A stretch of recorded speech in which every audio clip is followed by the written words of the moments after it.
Here's how to fix if the Face ID and passcode is missing on your iPhone. Now let's go into your settings here. And normally in your settings, if you're looking to change your Face ID or passcode or reset it, you should be able to scroll down to the bottom here and you should be able to see Face ID and passcode. But you can see in my case, it's completely missing. The culprit for that is in your screen time. So you can see midway down is screen time. Let's tap on that. And essentially this controls or limits the functionality of your phone.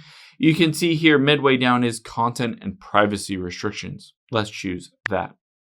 Now you can see this is turned on at the very top. You can just turn it off, or you can go down to allow changes to passcode and Face ID and switch this to allow.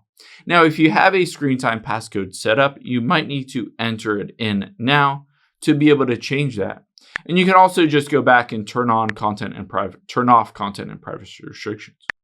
Now, after you've done that, you should be able to go back and you can see immediately Face ID and passcode pops up. If it doesn't, you can exit out of settings and then just open it up again. And it should show up right here. You can tap on it, enter in the current passcode for your phone. And from here, you can set up a new Face ID. You can change the passcode, turn off the passcode, all of those different things.